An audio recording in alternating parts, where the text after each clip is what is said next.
It's hack, yeah. We're breaking the mold. Code breakers here, dropping gems of gold. From boardroom plays to cubicle hacks, we crack the code so you don't fall flat. And I'm the Pathfinder, clearing the way, helping you rise up every work day. From first jobs to next level tracks, we teach what works, no fluff, just facts. Hack what, hack yeah. Hey, heck yeah, fam. Welcome back. I'm Kim, your Pathfinder, and with me is... I'm Gary, the code breaker, back with more life hacks to help you keep your peace and your paycheck. And lucky for you, we're continuing the conversation with someone who knows the real behind the reels. Tiara Jackson, licensed professional counselor, boundary builder, and corporate mental health whisperer.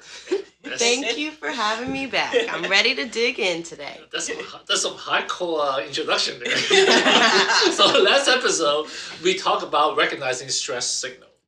But what happened when burnout is no longer a warning? It's already moved in. You are running on fumes. The smallest thing set you off. Oh yeah, by the way, you just completely snap at your waitress. All right. Meanwhile, your inbox is sitting at, 982 emails. So what now? You're right, Gary. We talked about recognizing stress signals like irritability, low mood, changes in your sleep or appetite. Now, as you said, you've advanced beyond that without acknowledging those symptoms. That moment is tough, but it's also your invitation to reset. First, stop blaming yourself. Burnout is a systemic issue, not a personal failure. You deserve to give yourself grace. Ask yourself, what absolutely must get done? What should I prioritize? What can wait? What support can I ask for today? And yes, asking for help is not a weakness. It's wisdom. It's a superpower. So, Tiara, what's the first step for someone that's already in full burnout mode? First, I would say pause and breathe.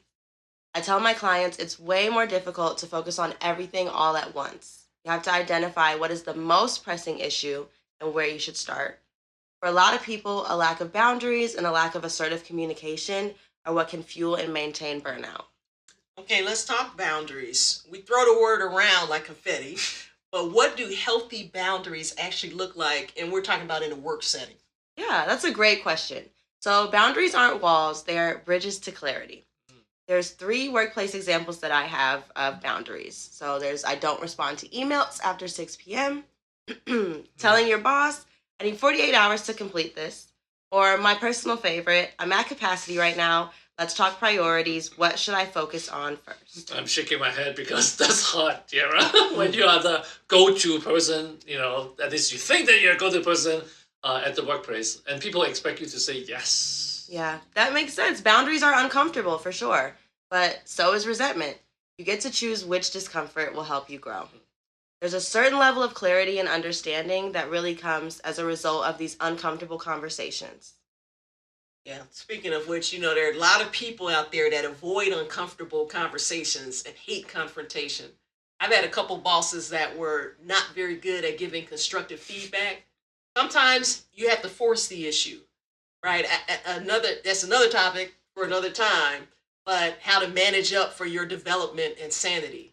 So anyway, sometimes the culture of an organization is not conducive to your own self-development. Yeah, you're absolutely right, Kim. Okay, Tiara, how do you tell the difference between a toxic workplace versus, that's just a tough one?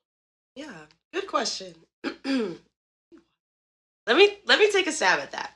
But I'm going to come back to you two to answer that. There's a general rule of thumb. A tough culture has high expectations, but also high support. A toxic culture would demand more while offering less. Less clarity, less grace, less humanity, because at the end of the day, we're all human. If you're afraid to speak up, constantly doubting your worth, or your health is declining from the stress, I'd say that's toxic. Do you have any examples in your work experience that you share of a toxic culture or one that you knew really wasn't for you? Well, hopefully I won't burn any bridges here. But yes, of course I have some to tell. I spent almost 10 years at a company, GE, and had about 11 different bosses during that time. And GE gave me a lot of learning opportunities for sure. I started, as the production floor association person, and then worked my way through supervision, and then inventory control, procurement team, and planning. So basically, like the entire round of supply chain I did, right? But the problem is with each role, I was still expected to do the old role, and the team keeps shrinking, and expectation keep rising. And honestly, despite all those responsibility, it's already tough. I only saw one small little promotion and a very minimal salary raise. And over the years, I put in over 60 plus hours work days, in at weeks and weekends, and missing time with family. Like my son over here is sitting, and I don't know if you remember, like he doesn't see me much during that time, a lot, and he was still young. And eventually, I started to gain more weight. I was drained. I was losing interest in anything outside work, and that's when I knew I had to leave. My mental health and physical health was just on the line. So for me, I would say midway through my career, I happened to be in finance at that point. I worked for a company that merged with another company. It felt more like a takeover, though. They had the finance department in running numbers until late in the night for weeks prior to the merger finalizing. And I will say that even though my degrees are in finance, I have an undergraduate and a graduate degree in finance, the typical finance work really wasn't my passion, right? And it wasn't until I found sourcing that's where my passion actually lied. But it wasn't sustainable. It became toxic really quickly. So I resigned shortly after the merger was completed, as the culture, it just wasn't for me. So Tiara, let's just say we've hit that burnout, right? We've talked through a couple of situations where we were at that burnout, set some boundaries. What are a few long-term habits for staying well in high-pressure situations? Yeah. So 3 simple, sustainable tools, a few of which we've talked about on our previous episode. The wellness check-ins. I'll keep talking about checking in. Consistently asking yourself, what do I need more of? What do I need less of? And be honest with yourself, because we lie to ourselves a lot because that is the easy way out. If you're honest, you might need to make some changes. You're disrupting your typical day-to-day, and that can be difficult. So as we stated in the first episode, change can be hard. So paying attention to those body cues. Tension you might notice throughout your body. Headaches, fatigue. Your body is data. Don't ignore the alerts that it's sending you.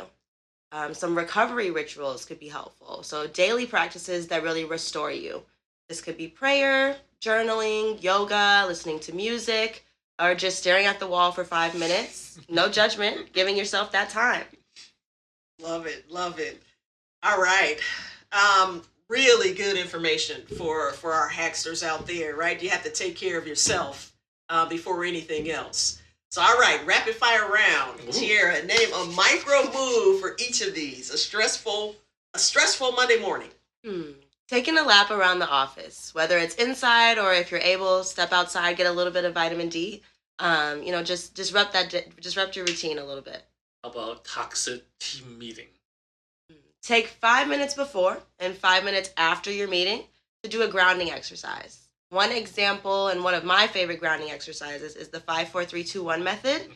So you name 5 things you can see, 4 things you can hear, 3 things you can touch, 2 things you can smell, and 1 thing you can taste. This really forces you to direct your attention to yourself and your 5 senses as opposed to your work stresses or your coworkers. All right, how about feeling emotionally drained after work? No screens for 30 minutes. Do anything that recharges you. That could be silence. Just disconnect for a second and give yourself time. Nice. So those are excellent and very practical tips, Tiara. Thank you so much. And for all the hacks out there, those are very good tips to put in your toolbox. Before we sign off, though, give us one last nuggets to give us grounded this week. I will leave you with this. Your worth is not measured by your output. Rest is productive as well. Thank you so much. Thanks for dropping knowledge, normalizing the pause for us here. And Hacksters, we're already preparing a part 3 for next month with Tiara. So let us know what you want Tiara to address as it relates to your own mental well-being. This topic is so very important to us because you can't be productive without really working on yourself and helping yourself throughout the process. I'm always happy to be in this space. Thank you guys for having me. You guys are doing amazing work.